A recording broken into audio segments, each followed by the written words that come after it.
everybody. All right, let's try this again. The last one said my audio wasn't working. I had a phone call in the middle of it, so I guess that messed it up. So I like to do these live so they're not edited. I don't have any notes or anything here, but I want to talk about the two biggest mistakes that I see pretty much on a daily basis, talk to with my team on a daily basis that buyers make. I think these are also the easiest mistakes to avoid, and I would tell this to any buyer, every buyer, no matter what you're buying, where you're buying, what your budget is, what you're looking for, investments, land, homes, fixer-upper, flip, I don't care. People make this mistake of all different income types and everything. I see this across the board. So I've been in real estate now almost 7 years. We've closed we've closed over 600 contracts. And majority of that's been in the last 3 years, right? My first 3 years is part-time. So I didn't really understand it as much getting into it part-time, as they don't teach you this stuff. You got to kind of just learn it by experience, learn it by being in here. And me and my wife, we own 16 rental properties ourselves. So I do this. I tell everybody, like, I practice what I preach. I talk to multiple lenders every time we go and potentially buy a rental property to compare rates, programs, what it's going to look like. Whoever's going to give me the best deal, that's the one that I go with. So I practice what I preach. We have land we're eventually going to build when rates kind of start coming down a little bit and we can afford to do so. And I have talked to multiple lenders myself, comparing different type of construction loans, what it looks like, one-time close, two-time close, what's going to make the most sense.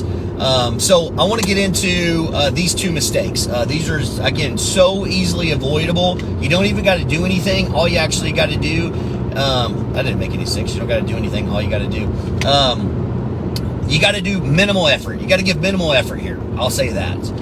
Number one is people do not get pre-approved before they actually start searching. There's nothing wrong with looking on Zillow. There's nothing wrong with watching the market, with trying to figure out, what you like, what you don't like, looking at photos. Nothing wrong with that. You don't have to get pre-approved to do that. If you are planning on buying a home in the next 90 days, and you're serious about it, you got to get pre-approved. If you're not, don't get pre-approved. Don't be looking at houses. Odds are that, slow market, today the house might be there, but odds are the house that you like, right, is probably not going to be there more than 90 days, as long as they price it correctly and lower it and all that good stuff. So number one is definitely getting pre-approved. People, I make so much money, and my credit score is this. I promise you, the red tape on getting pre-approval or getting pre-approved is not as easy as what you think it is.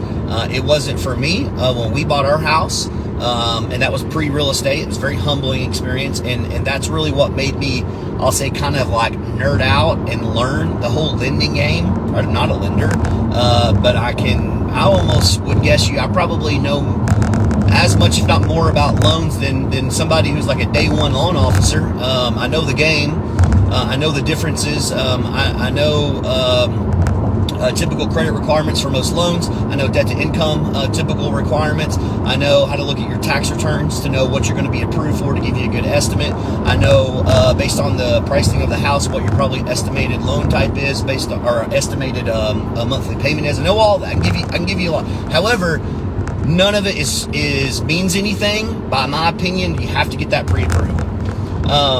People often just start looking and say, I make so much money and this is what I know I can afford. It doesn't matter. You have to get pre-approved. And the main things we're going to go over is what they look at. Of course, your credit score requirement. Minimum, even to have a chance, you got to have at least a 580. I'll say if you have a 620, 640 plus, you're probably looking pretty good credit-wise. You shouldn't have no issue. Some lenders will go to a 580 score depending on how much money you make and if you have low debt to income. Those are usually mortgage brokers. I'm a big fan of also credit unions. If you do have a very high credit score and you're a cookie cutter buyer, meaning you don't make money weird, you're typically W-2, have 2 years of income, low debt to income, credit unions can offer you some good in-house programs. But otherwise, I'm a big fan of mortgage brokers. I am not a fan of most banks. I think banks are terrible. as a stereotype at customer service. They don't really give a crap about you. The person is more on a salary than a commission structure, and you're just going through the motions. They don't know the underwriting guidelines, so typically they just submit you. I've had banks kill deals by submitting something they should have never submitted, whereas a good loan officer would have never submitted it to an underwriter, so the deal would have never been killed. I could go on. But anyways, got to get pre-approved, right? Number one, don't even look at a house in person until you're pre-approved, and don't get pre-approved until you know you're within 90 days. If you know I'm 90 days away from buying off, go and get pre-approved so you know what you're looking at, what loan types you're qualified for, what your budget is, what the pricing is, all that good stuff. Go ahead and do it. Number two, and this is where I'll say generally people are very lazy. And I would say all the buyers that are pre-approved, I'll say 80% of the buyers make this mistake, right? When we work with a buyer and they're pre-approved, whether if it's with a lender before us or one of our fantastic lenders, they consistently, 80% of them do not shop lenders. They get one pre-approval and they move on. There's nothing wrong with it. You got a pre-approval, it works. However, I'm in this every single day. I see people who don't get pre-approved in one company get pre-approved in another company. I see people, I'm just going to use the interest rate as an example, get pre-approved for interest rate at 7%. They go and they shop it. They get it pre-approved for the interest rate at 6.25 with the other company for the same loan, same money, same everything.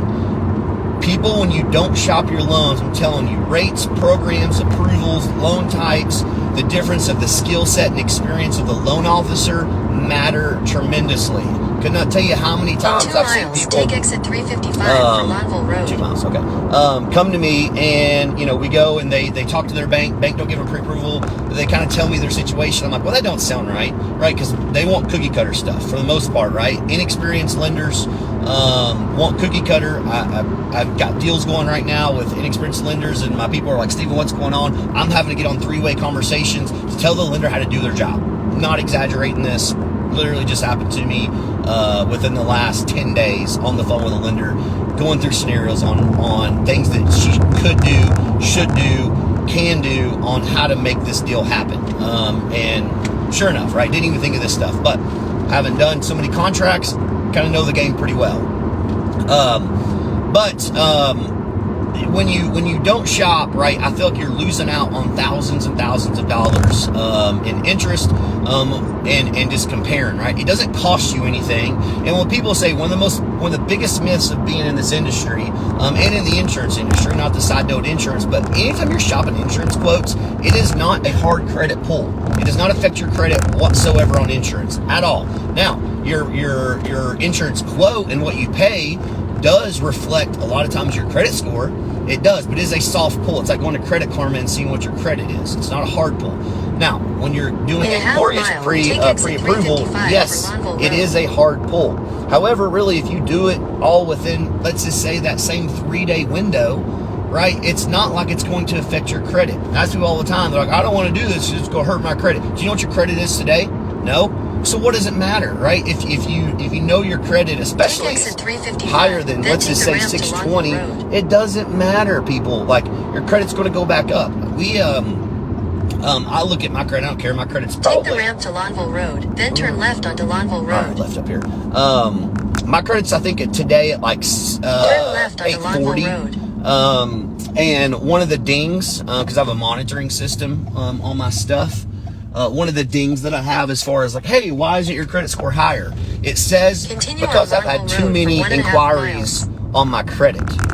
Again, my credit is above 800, and one of the dings as to why my score isn't even higher is because I've had too many inquiries. It doesn't matter. Now, if you're out every month, going to a car dealership, shopping a mortgage, open up a credit card, going back to a car dealership 3 months later, all that, yes, that can dings and that can have a negative effect if your credit score is lower. But I promise you it doesn't matter when your credit score is really high.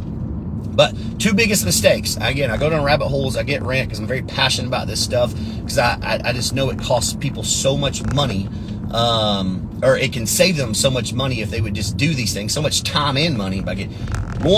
Get pre-approved before you ever start looking at a home. That way you know your loan types. Yeah, if you're a USDA buyer, right?